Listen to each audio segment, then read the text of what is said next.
لیکن ہم الحمدللہ پہلی تاریخ سے پورا مہینہ ہی تقریباً امام احمد رضا خان رحمۃ اللہ علیہ کی سیرت طیبہ پر، آپ کی بایوگرافی پر، آپ کی حالات زندگی پر باتیں کرتے ہیں۔ بہت ساری باتیں ہوتی ہیں، کوشش کیا ہوتی ہے، کیا مقصد ہوتا ہے، اور یہ آج کل سے نہیں بلکہ جب سے میں دعوت اسلامی میں آیا ہوں میں بھی دیکھ رہا ہوں، اور یہاں پر جو حضرات تشریف فرمائے وہ بھی دیکھ رہے ہیں، اور جب سے مدنی چینل بنا ہے تو دنیا دیکھ رہی ہے کہ مدنی چینل پر ماہ سفر کے آتے ہی پچھلے تقریباً 13 سالوں سے یہ پروگرام اس طرح سے جاری ہے۔ محسن مدنی بھائی سے میں چاہوں گا اس کا جواب لیں۔ محسن بھائی، اس کی کیا وجہ ہے؟ پہلے دن سے ہی رضا رضا ہوتا ہے اور پورا مہینہ وٹ از دا پرپس، کیا مقصد ہے؟ اسپیشلی دعوت اسلامی کا خاص طور پر ایک فوکس ماہ سفر میں یہ نظر آتا ہے کہ اس امام اہل سنت کی تعلیمات پر جو فوکس دعوت اسلامی کا، آپ کی دعوت اسلامی کے امیر کا، اور پھر آپ کے برکتوں سے مدنی چینل کا، یہ اس کی کیا ایک مین کاز کیا ہوتا ہے؟ ہم یہ کیوں کرتے ہیں؟ قرآن پاک میں کچھ اس حوالے سے اگر ہو تو وہ بھی بیان فرمائیے گا۔ سب سے پہلے تو میں ذکر کروں گا کہ میں ملفوظات امیر اہل سنت کا مطالعہ کر رہا تھا، جس میں اعلیٰ حضرت کے حوالے سے معلومات پر ایک رسالہ ہے جو جلد اول ہے۔ اس میں امیر سنت سے اسی طرح کے سوالات ہوئے کہ ہم یہ دیکھتے ہیں کہ آپ اعلیٰ حضرت کا تذکرہ بہت کرتے ہیں، ہر بات میں اعلیٰ حضرت کی کتاب کا حوالہ دیتے ہیں، کنز الایمان کا حوالہ دیتے ہیں، آپ یہ کہتے ہیں کہ بس مسلک اعلیٰ حضرت پر قائم رہو، اعلیٰ حضرت کی تعلیمات کو مضبوطی سے تھام لو۔ اس کی کیا وجہ ہے؟ تو امیر اہل سنت نے بڑا خوبصورت جواب دیا، ارشاد فرمایا کہ اعلیٰ حضرت رحمۃ اللہ تعالیٰ علیہ کے حوالے سے میں یہ جو باتیں کہتا ہوں اس کی وجہ یہ ہے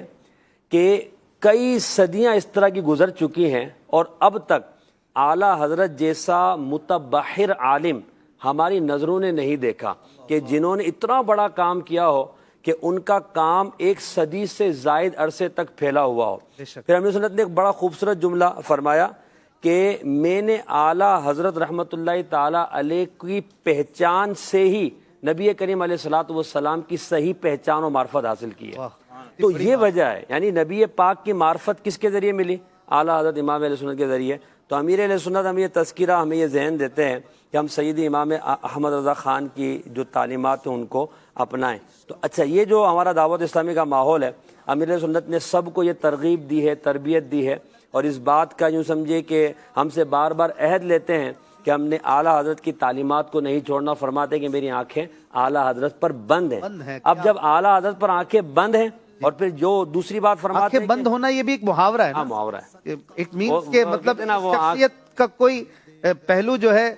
اس پر میں کوئی نقص، کوئی عیب، کوئی تصور ہی نہیں کر سکتا، کیونکہ اللہ نے ان کو ایسا فضل و کمال دیا ہے، اور ہم نے جانچ پڑتال کر کے اب ان کے قدموں میں آئے ہیں، اب آنکھیں بند کر لی ہیں الحمدللہ۔ تو پھر امیر سنت فرماتے کہ میری رگو پے میں رضویت جو ہے وہ خون کی طرح تیرتی ہے۔ یعنی اگر امیر سنت کو دیکھا جائے تو سید اعلیٰ حضرت امام اہل سنت کی تعلیمات اور ان کو عام کرنا یہ آپ کی زندگی کا حصہ ہے۔ وجہ کیا ہے؟ آپ فرماتے ہیں کہ اعلیٰ حضرت اللہ کے ولی ہیں، اور اللہ کے اولیاء سے محبت کرنا، اللہ تعالیٰ کے اولیاء کی صحبت اختیار کرنا اور ان کی تعلیمات پر عمل کرنے کا خود قرآن مجید، فرقان حمید اور احادیث طیبات میں اس کی جو ہے ترغیب دی گئی ہے۔ جیسا کہ فرمایا وَكُونُوا مَعَ الصَّادِقِينَ، سچوں کے ساتھ ہو جاؤ۔ تو سید اعلیٰ حضرت امام اہل سنت بھی ایک اللہ کے سچے بندے ہیں اور متقی پرہیزگار ہیں، اور اتنے بڑے عاشق رسول ہیں کہ اگر ہم یہ کہیں کہ آج اگر عشق رسول کی پہچان ہمیں ہے تو اس کا ایک بہت بڑا حصہ سید امام احمد رضا خان رحمۃ اللہ تعالیٰ علیہ کی وجہ سے ہے۔ تو اس لیے دعوت اسلامی کے مدنی ماحول میں ہم یہ دیکھتے ہیں کہ ہمیں رضا رضا رضا، اور خاص طور پہ آپ جب سفر کا مہینہ آتا ہے تو آپ کی منقبت بھی آتی ہے، آپ پڑھتے ہیں ماشاءاللہ، یہ پورا سلسلہ کرتے ہیں۔ اللہ بس ہماری محبت اسلامت ہے، الحمدللہ۔ پیر صاحب کا کرم ہے کہ ہمیں اتنی عظیم شخصیت سے روشناس کروایا۔ اور فراز بھائی، ہمیں اگر قرآن پاک کی طرف جائیں، قرآن شریف، ہمارے نبی صلی اللہ علیہ وآلہ وسلم کی سیرت، اس سے کچھ ایسا درس ملتا ہے کہ اس طرح سے ہم اپنے ائمہ، اپنے اکابرین کو یاد رکھا کریں، اور ان کے حوالے سے ہم جس طرح سے دعوت اسلامی کرتی ہے، اسپیشل اس کو اوکیزن بنا کر ان کی تعلیمات کو ریپیٹڈلی ذکر کیا جاتا ہے، تو اپنے امام کے حوالے سے کوئی اس طرح سے ہے قرآن و حدیث میں کچھ؟ اللہ تبارک و تعالیٰ نے قرآن پاک میں فرمایا حل جزاء الاحسان الا الاحسان، کہ احسان کا بدلہ احسان ہی ہے۔ اس کی تفسیر میں بعض علماء نے یہ بھی فرمایا کہ اگر کوئی شخص، کوئی مسلمان، کوئی عالم، کوئی پیر اگر کسی بندے پر احسان کرتا ہے تو اس کا ریٹرن یہ ہے کہ اس کا زیادہ سے زیادہ چرچا کیا جائے۔ یعنی ظاہر ہے اس کے احسانات تو ہم نہیں اتار سکتے، اب اعلیٰ حضرت امام اہل سنت ہی کو دیکھ لیں تو ہمارے عقائد کی حفاظت اور جو اللہ تبارک و تعالیٰ نے احکام عطا کیے ہیں اس پر عمل کرنے کا جو طریقہ اعلیٰ حضرت نے ہمیں بتایا، یہ بہت بڑا احسان ہے۔ بالخصوص ایمان کی حفاظت یہ اگر دیکھ لیں تو اعلیٰ حضرت رحمۃ اللہ علیہ کے ذریعے سے جو ہم تک پہنچے اس سے ہمارے ایمان کی حفاظت ہوتی ہے، تو یہ بہت بڑا اعلیٰ حضرت کا احسان ہے ہمارے اوپر، اور یہ قرآن کا حکم ہے کہ جب تمہارے اوپر کوئی احسان کرے تو اس کا خوب چرچا کرو۔ یہ چرچا کرنا یہ کچھ اس کے احسان کا بدلہ ہو سکتا ہے۔ اور اسی طرح اللہ تبارک و تعالیٰ فرماتے فذکرہم بایام اللہ، کہ لوگوں کو اللہ تبارک و تعالیٰ کے ایام، جو خاص دن ہیں جس پر لوگوں پر